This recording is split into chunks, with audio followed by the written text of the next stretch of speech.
Good afternoon, I'm Dr. Elligan and this is Everyday Psychology. Today we're going to talk about an experience that unfortunately is far too common for many children at school and on schoolyard playgrounds throughout the country, and that is the issue of confronting and dealing with bullies.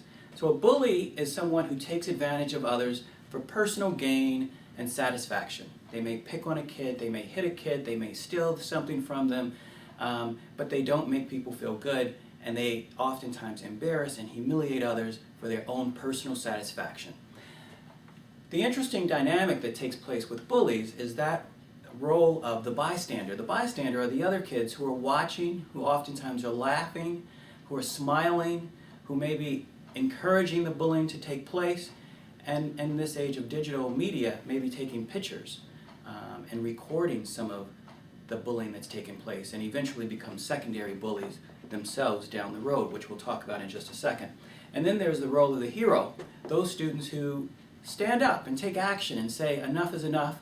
They may tell an administrator, a teacher, a parent, a friend that someone is being victimized to help put an end to the bullying. And that can take place directly or indirectly. The person who's a hero doesn't have to necessarily conspicuously tell someone. They can do it behind closed doors, but as long as they take action to end the injustice, then we consider them to be a hero.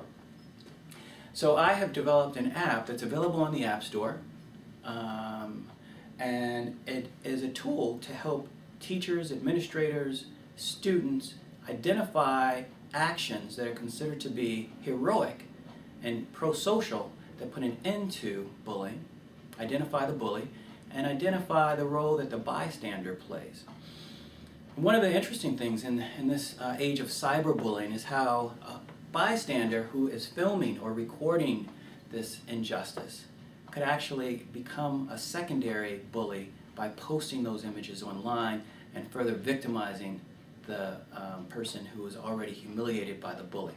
So the app helps identify these different ways in which bystanders play a significant role, and encouraging them and teaching them how they can go from being bystanders to heroes as opposed to bullies. I want to walk you through one of the scenes that is an image in the app as an example. So there's a picture where I have a student who is watching a fight take place, and they're filming the fight on their iPhone and laughing. So the laughter and the filming is actually reinforcing the bully to continue the bullying that's taking place. This person can later post those images, which will further victimize the victim, and they become a bully themselves. And by identifying this action, we are helping people to identify behaviors to avoid and how they could actually use their documentation, their recording, for heroic purposes as opposed to becoming a bully down the road. They can share that with a teacher, administrator, friend, a parent, as I mentioned, anybody. So I invite you to take a look at the app on the App Store, and I encourage more people to become heroes and step up and avoid the complacency of being a bystander, which reinforces the negativity and injustice that takes place by bullies. Thank you. Once again, I'm Dr. Elligan, and this is Everyday Psychology.